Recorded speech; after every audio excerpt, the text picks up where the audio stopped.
Good morning friends and welcome back to another vlog. It is Thursday morning. We finally got some sleep last night. I'm so happy. I'm just drinking my coffee. Harper was only up twice last night, which is still up twice, but twice compared to the night before when she was up 7 times. I'm like so grateful right now. So I've been up for a little while. I finished a book. I'm going to start a new one today, but I feel like I need to just digest the last book I read a little bit more first. But the next book I'm going to read is Swear on This Life by Renee Carlino. I'm kind of going off the books that Rachel is suggesting for Georgia currently, because although I've read a lot more than Georgia recently, I feel like if they're the top ones that are being suggested to her as someone who is kind of new to reading. So yeah, I'm going to read this one. I'm very excited about it. And then I just have so many books like so high on my list to read. I'm a little bit overwhelmed, if I'm honest, because I don't know, I might do a whole video on the books that I want to read this year, because even though it's like coming into March already, but there's just so many on my list that I honestly get overwhelmed of like what order to read them in. I think I might need to download like all of them and then I can read, well, not all of them because that would cost a lot of money, but have like 4 maybe downloaded and like kind of mood read a little bit more. I do like reading 2 books at once, I've learnt, because then if I want to read but I'm not in the mood for one, I can just read the other.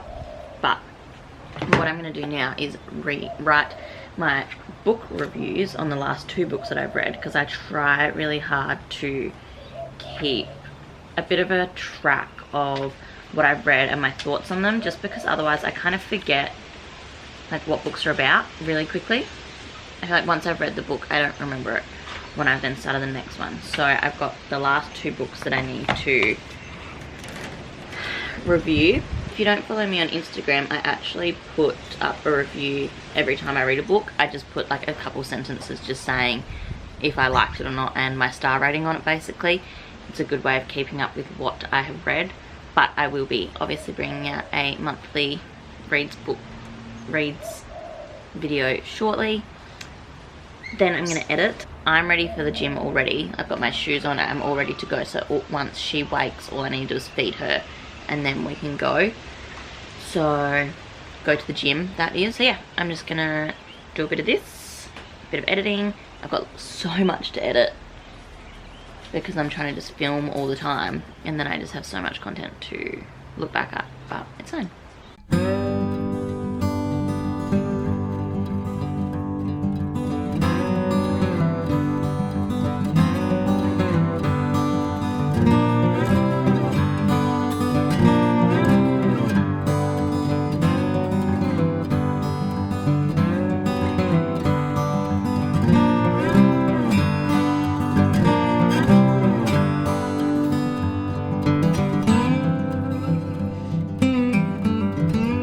Well, I did my 2 little book reviews and then Sammy called. She calls every morning, which is amazing. I don't know why I didn't think about that when I set my morning up, but she calls at like 8:20 and we have a chat every morning. And like, what a good friend that is. Like, she lives, I know, like 40 minutes away these days, so we definitely don't see each other as often as we used to. And like just for netball on Wednesdays mostly, and if we find time on the weekends, but my weekends are very busy, as are hers. So instead we just call every day, which is like the best thing ever. I just feel like, how nice, what a nice way to start my day, having a chat with my bestie every morning.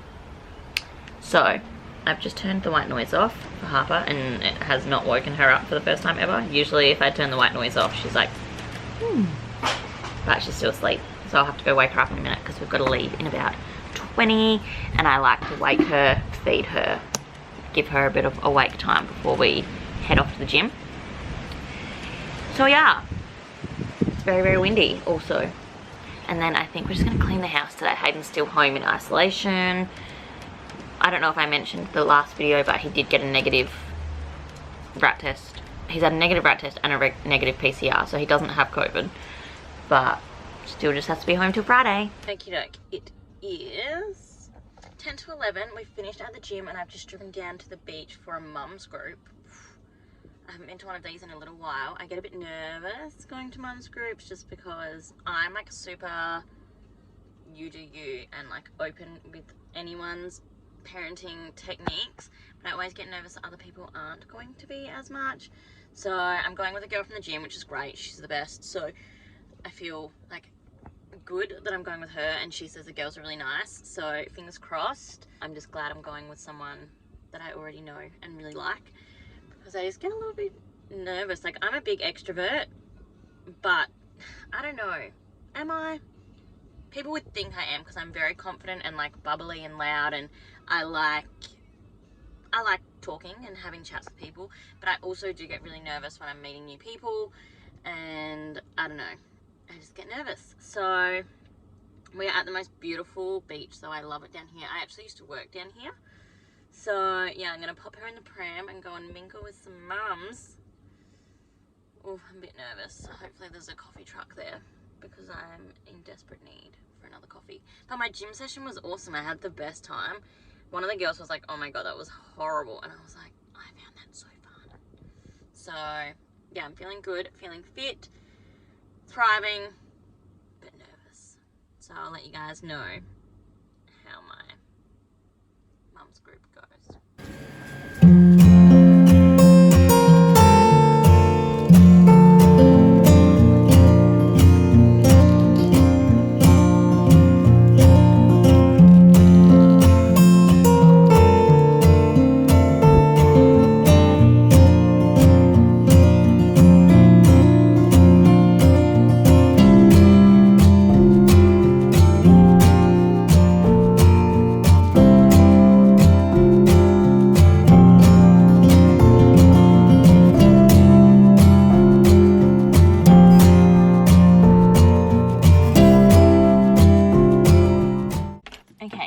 It is Friday. I've just finished my shift at the Fresh, and now I'm about to go for a walk with a girlfriend of mine who I know from the gym. I'm really hoping little Miss Harper here naps whilst we walk. I put on that new Bare Minerals like tinted moisturizer thing. I'm not sure how I feel about it currently. I'm gonna have to put it on again and like give myself proper time to put it on properly, because I just look very, I don't know, not sold yet. But I think my girlfriend will be here in a sec, so we're gonna go for a nice big walk. Hopefully do like the whole lap of the reserve, which is like 11k, would be just perfect for me today.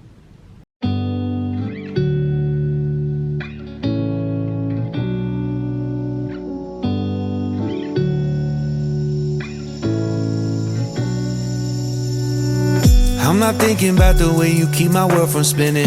I'm just thinking about your eyes. Just don't know if I've been faking or pretending, but I know I never felt so damn alive. I don't know if I believe the information given, that there is someone by your side, coming back inside my body for a second. There is no way that I'm never gonna try. Okie doke, it is a few days later. I actually don't even know how long it has been since I last filmed, but this video had like not very much happening. Come on, Lindsay, you wanna come in? So I have decided I wanted to end the video on a bit of a Q&A. I asked you guys on Instagram for some questions, and I got a few goodies. Hello. So the first question I got, do you work or are you in maternity leave? If so, for how long? So this is kind of a confusing one, because when I finished up work, I actually had no job security. I was working as an SSO. I think I mentioned this a couple vlogs ago maybe, but I didn't have any job security when I went on maternity leave. So I got my 18 weeks from the government. I don't know if it's different in different states, but in South Australia, if you are working, you then get 18 weeks from the government, paid fortnightly. So I got that, and then since then I have not been paid any type of leave. I do get a very small amount of family tax benefit, which is pretty much nothing. Because of that, I have started working. I don't know if I would say I'm still technically on maternity leave or not, but like I am working, but just 2 mornings a week on the weekend, which means Hayden gets to then have Harper. So I just work from 7:30 till 12 at a local cafe, just doing barista. I've done barista work for years and years, so it was really convenient. They just needed someone for the weekend and I just needed a little bit of weekend work, and I didn't want it to be my whole day. I didn't want to put her in childcare yet, and also, I don't know, I just felt like she was too young and she wasn't taking the bottle yet, so I couldn't leave for too long. And yeah, so this has worked out really, really well. So I earn like $300 a week for us, which, you know, isn't very much, but it's better than nothing, and it helps us enough at the moment.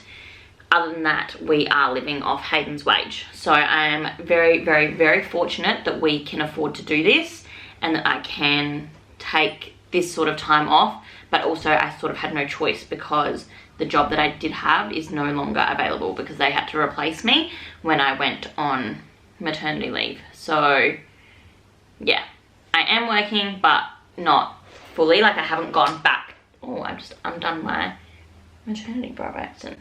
I haven't gone back to the job I was doing before having Harper. The next question was, how many babies do you want all up? And this is also kind of not a clear-cut question because we're not sure. We will have another one.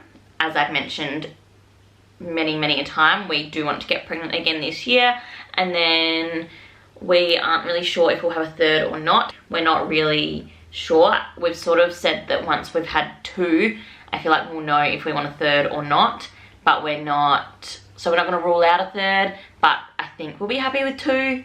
I have 2 brothers and I love the dynamic of 3. Hayden has a brother, so has grown up just the 2 of them. So I don't know, we're really unsure, and we've sort of said we will, like, I always wanted 3 and he always wanted 2, so we've sort of just said we will like figure that out as we go. I just feel like we'll know if our family's finished with 2 or not, and so we're not putting any pressure on it.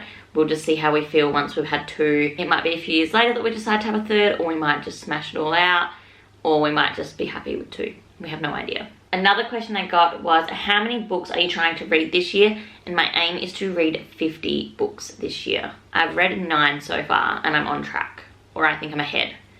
But I don't, it's like I really want to read 50, but I don't want to put too much pressure on myself just to read just for the goal, if that makes sense. So I'm just reading. Luckily, the list of books I want to read is so big right now because I follow a few people, and now that I've like talked about books on my Instagram and on YouTube, I get a lot of people messaging me with their suggestions, which is great. So I just have the longest list, and then every time Rachel Catherine uploads a book video, they all get added to my list. I don't know, I just feel like I have so many books to read. So 50 is my aim, but if I don't get there, that's fine. Like, it doesn't matter. But I just have a feeling I will get there because I'm just loving reading, and once I finish one book, I'm ready to start the next. If you could have dinner with one celebrity, deceased or alive, who would it be? Honestly, I actually don't know. As far as like celebrity goes, I used to say Demi Lovato. I was always a massive fan of Demi. I still am, but I think it's kind of passed a little bit too. They were someone I'm trying really hard to use the right pronouns because Demi is non-binary. So I'm just trying to make sure I speak correctly. They are someone who I always wanted to talk to because they struggled so much with things when they were younger, eating disorder wise, depression, self-harm, and I don't know, I found it very inspiring how they managed to overcome a lot of things. And then obviously there has been a lot of drug situations over the years, and I don't know, they were someone I really, I was like, they were my number one. But I don't know, I feel like as I've grown up, I don't know, I would rather speak to like creators over like celebrities, if that makes sense.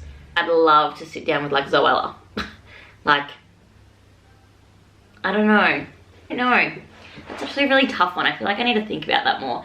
But I would have said Demi Lovato, maybe Neil Patrick Harris. Love him. Hilary Duff would be a good one. I love Hilary Duff. I don't know. That's a tricky one. The last question I'm going to answer is, how did you know you were ready to start a family? And for Hayden and I feel like it wasn't the norm. We didn't just like one day think, oh yeah, like we're probably ready. At the start of 2020, we moved our wedding. It was meant to be in February 2021 and we moved it to September of 2020 because we wanted to have our wedding be more intimate and small, and we cut it down from like 130 people down to 35.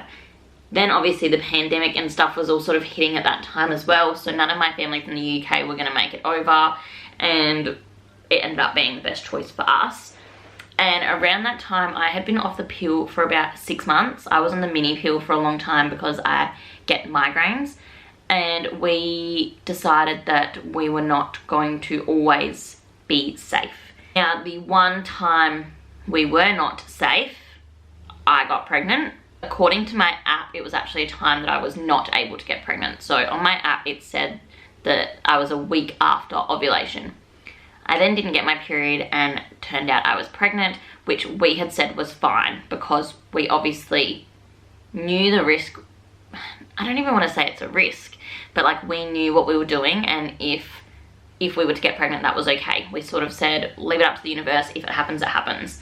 If it's meant to be, it will be. And the first time we did not use protection, we got pregnant. I then miscarried and was devastated. If you have not heard about my miscarriage story, I will leave a link for that video down below. It was really rough. It was very confusing, and it was just not a good time, straight up. So when we then miscarried, we decided, we really felt that that was what we wanted, and we knew that it was time for us to start a family. We lost that first baby, and from then until I got pregnant with Harper, that's all I could think about. I don't think people are open enough about those sorts of struggles. I'm very lucky, and we got pregnant reasonably, well, very quickly. We miscarried so I got pregnant in the May, we miscarried in the July, and then it took me 2 months for my cycle to come back. I got my period back on our wedding day, 22nd of September, and we got pregnant that cycle with Harper. So we were very lucky, and I'm very aware that we are so lucky to have had no infertility struggles, but I have had pregnancy loss, and that is something I do not wish on anyone, because my heart was just in a billion pieces, and I was just in a really bad place for like quite a while. I would say I was pretty much in a bad place until Harper was born, and it was just really hard for me. It was hard for Hayden as well, and he didn't know how to, obviously he was, anyway, that's not what we're talking about. Once we had experienced that loss, we then were desperate to start a family. We were very lucky it happened quickly. But yeah, I just feel like people don't really talk about how hard it can be and how obsessive you can get with wanting to be pregnant. And I don't know, maybe I'll make a whole video on this because I feel like it's something I'm really passionate about, but it's just all consuming. So yeah, that's how we knew we were ready. We were sort of trying before the wedding and sort of said, if it happens in this time before my cycle's back, that's great. If not, I'll ovulation test and stuff after we get married. And that's what we did, because I then got my period back, and again I ovulated on day 21, not on day 14. Gosh, that's a whole, yeah, I really have to do a whole video on like getting pregnant. And yeah, that's how we started a family. Alright, I'm going to wrap up this video there. I hope you enjoyed this video and my little Q&A at the end here. Thank you so much for watching. If you made it all this way, please give this video a thumbs up. It really helps me out. And subscribe if you are not already, because that also really helps me out. And I'll see you in my next video, which will be very soon.